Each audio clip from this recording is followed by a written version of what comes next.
Hey folks, Fernando doing another video for the Modern Survivalist, and yet again trying to answer this question: what is the best survival knife in the world? I don't like doing this thing of it's about personal preference. I hate that. I hate when YouTubers go like with that easy road of, oh, it's about personal preference, or the best knife is, or the best gun is whatever it is that you have when you need it. No, that's not actually true. If I have a crappy knife and that's all I have when I need it, I'm just stuck with a crappy knife. That doesn't make it the best knife. So what is the best knife, the best survival knife specifically in the world? Well, first of all, we have to look at some of the legal restrictions in terms of what you can realistically have with you.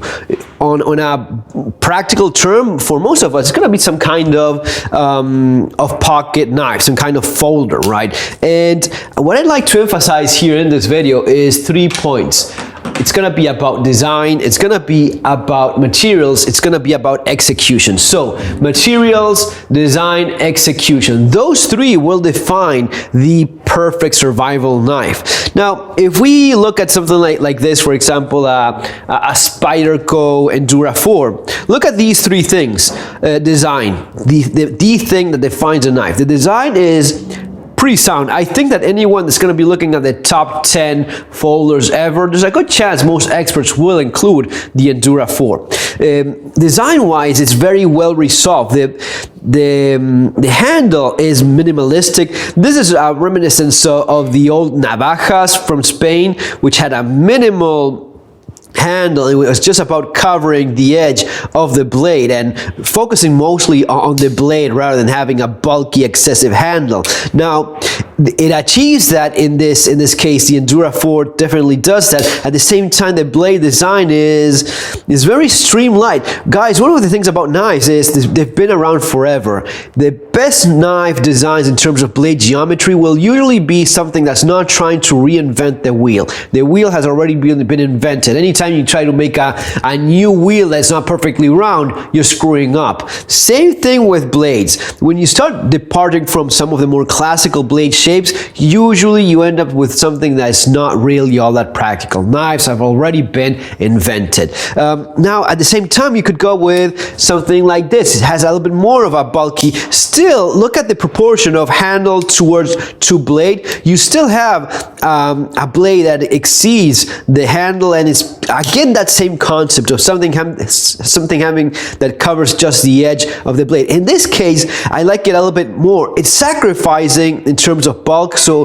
they're going with that compromise of a more meaty, bulkier grip, but it's more contoured and more feels more positive the way it retains in your hand. Here you have a more streamlined thin blade, but it's not as comfortable. So this, yes, will be about which one is more of a priority for you, minimalistic or a little bit more meat, so as to get hold of. In terms of blade steel, both of these are fantastic blades. This is VG10 for Spyderco, that's quality steel.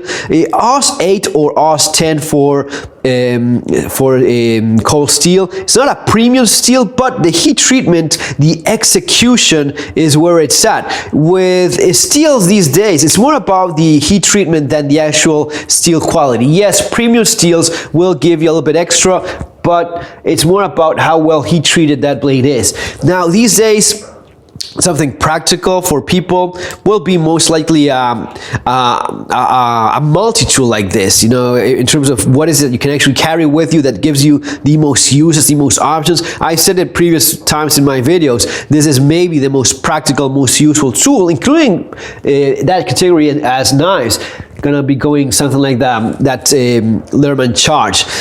Going more for a premium feel, again, design, this is an Emerson design, this is a zero tolerance, made in USA, Emerson design. So design wise, it's very sound in general, not only because Ernie Emerson designed this wave blade that opens when you bring it out of the pocket, but also in terms of a solid, sturdy frame lock materials, titanium, execution.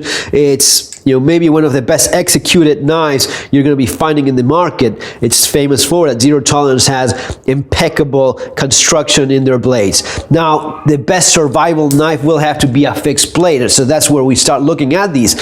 Which is the best one, though? I have a few that are definitely among those. Some of the best knives, some of the best bushcraft and survival knives. There's a stream that thinks it's going to be more about bushcrafting, and those guys will usually like Amora. This is the Bushcraft Black light blade. Look at those things. Design.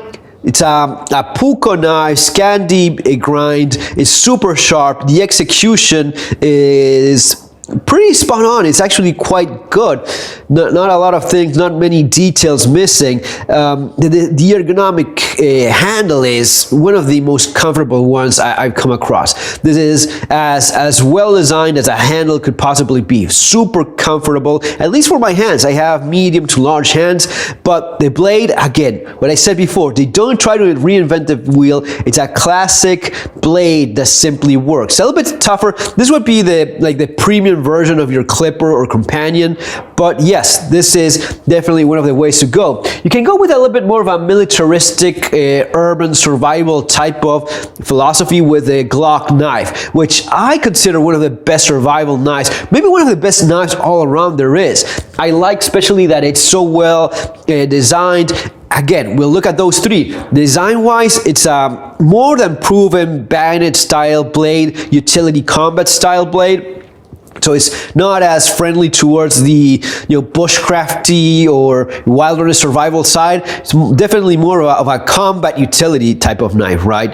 Maybe leaning more towards the combat side, which was the idea here with the Glock knife. But design, perfect. All around a fantastic blade design. Maybe the handle could have been a little bit improved, but this is something that works, and they stuck with that. They stuck with things that work. This type of handle is more improving over time.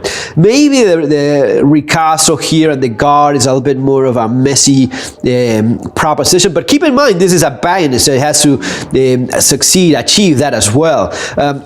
Materials. In terms of materials, we don't have anything super special. This is just 1095. What I love about the Glock knife is they went with a softer heat treatment, so they sacrificed just a little bit of edge retention, but they gain so much more in softness and durability. You can beat the crap out of this knife. It is one of the knives that resists and tolerates the most in terms of destruction tests done in different videos. I've beaten this one. I haven't done any destruction tests. I'm just giving a good old honest use of it, and it keeps asking for more. Execution, this is made in Austria, and they just nailed it. The design of the blade is just impeccable. In terms of the narrow tang, it's short, even goes in there, contradicting the common belief that you always need a full tang knife. No, if you have this kind of plastic around it, the blade is going to be snapping before you snap this polymer handle, and that makes for a perfectly balanced blade. Man, the design in this thing is just amazing. Just perfectly balanced as a throwing knife. It's very popular among knife throwers, guys that practice that type of sport. Just has beautiful, perfect balance. And the price on this thing is ridiculous, like 20 bucks. You can buy a pile of these for very little money. Now, you can go with a larger blade, you can go with a smaller blade. I like larger knives in general. I think that bigger is better for most things, but we have to keep it realistic. If I could go with a bigger blade, my perfect big blade would be, I don't think there's a lot of competition. I think that Goldilocks in terms of big blade, but it's not ridiculously thick, sometimes this is a Busse Bushwhacker Mistress. Busse, in terms of big knives, the Nuclear Meltdown Battle Mistress is maybe the more famous one, but man, it's a thick blade. You don't need, with that much of steel and this quality of steel, you don't need a chunk of blade that big and heavy. I think it just, it's a detriment from the capabilities of the blades. But when it's this big, almost machete shaped, and you do have Junglas machete from SC, which is kind of similar in terms of that blade shape. And you don't need a big fat machete. That just doesn't make a whole lot of sense. I like this a little bit better. This is maybe my ideal big survival knife. Now, but as an overall best survival knife, I have to go with something that is kind of in the middle, something that gives me a little bit of best of both worlds kind of thing. So I don't want to have a small knife. I'm going to be going with that famous 7/8" blade. And I have the Becker BK7, a knife that Ethan Becker was not all that in love with the idea. He liked the BK9, of course, being a big blade type of guy, and I completely relate to that. But someone they asked for him, make us a shorter BK9, make us a Ka-Bar knife, something fighting utility knife. And Ethan, okay, did just shortened his BK9 a little bit, made more of a clip point, and that's how the BK9 was born, out of just fulfilling a simple request. Sometimes that's what happens. Sometimes something that's not a grand idea just ends up with a beautiful result. I think that the BK7 is maybe the most handy, most utilitarian blade that he has. Design-wise, impeccable. Nothing reinvented here, just a classic blade. Materials, 1095. It's good steel. It's not anything fancy, but it gets the job done for sure. Handle, super comfortable. The only criticism is it's a little bit slippery. I've read that before, and I could tell you that it is. Maybe some other material, maybe a little bit of design-wise change here, something that gives me a little bit more grip. Other than that, really, it's just most people will put it in your top 10 survival knives. Most experts will likely include your BK7 in there.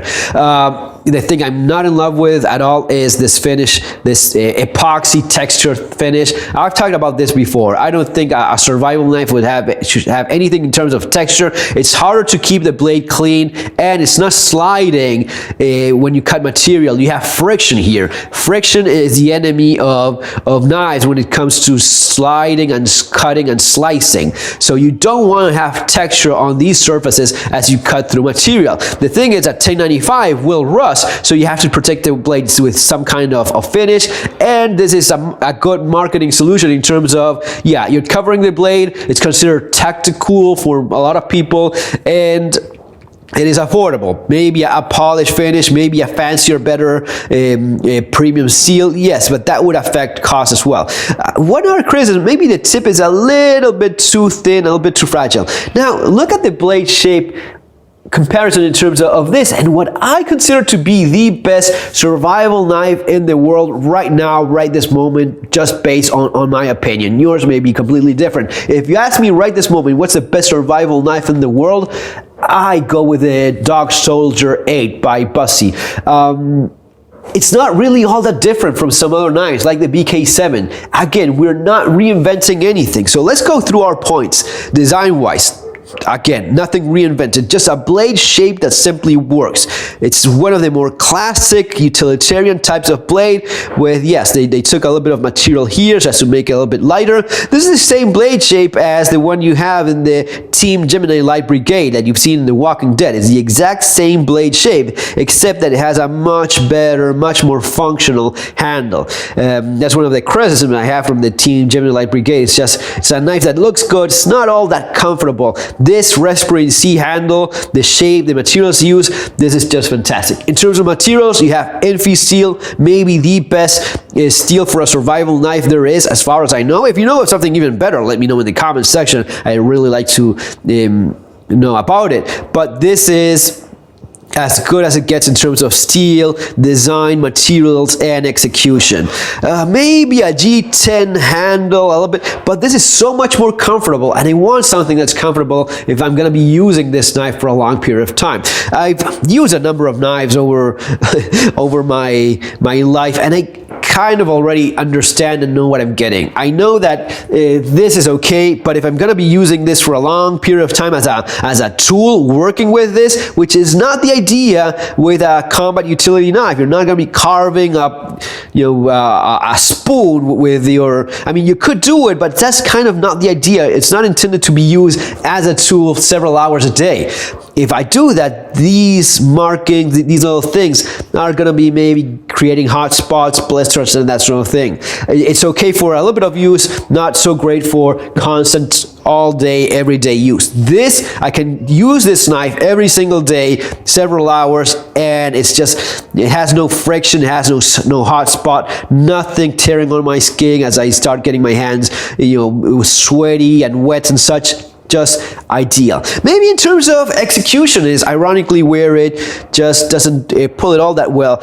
One of the things that I criticize about Busse is that, first of all, they're rarely offering a sheath. I see that now they have one for one of their knives, but usually when you buy Busse, you don't buy a sheath. I don't think that's a good idea. I think that if you're buying a knife, it should come with a sheath because it's part of the system. Otherwise, you can't even use a knife. Now, the thing that kind of detriments me more is that these rarely come correctly sharpened. These last Busses that I bought, I had to resharpen these myself. We're talking about a $400 knife, give or take, when all said and done. Man, it should come razor sharp out of the box. Now, as it is right now, this is a knife I sharpened myself. Man, believe me when I say this thing is stupid sharp. It is so sharp that let me just show you with a paper here. You could shave with this thing. Let me just show you a couple of pages there. I ripped a few more than intended, but just to show you, this thing is no joke. It's as sharp as you could possibly want a knife to be. You can do even some of the more tiny, silly little curls with this thing. But that's after I did my part. It should have been like that out of the box as it came. But man, it is just a fantastic, hits everything in the right spot. In my opinion, right now, the best blade. But Glock knife is maybe you can buy 10 of these for the price of one of those. When you take into account the cost of it, I perfectly see how a Glock knife would be, and I've done videos about this, how maybe this is one of the best, one of the perfect survival knives out there is. Especially if you take into account the cost, I think there's no competition. You will be very hard pressed finding something even close to this budget price, made in Austria with this kind of design, than this. But if I have to decide for the best survival knife available right now, I go with that one. Guys, that's just my take. As of today, may change tomorrow. See you in our next video. Remember that you have my books available in Amazon if you're interested in this sort of stuff, and specifically Street Survival Skills, which is my latest book and the one that I recommend the most for the ongoing situation right now, and for the future, the Modern Survival Manual, Surviving the Economic Collapse. That's maybe something you may be interested in as well. Have a great day. See you in our next video. Take care.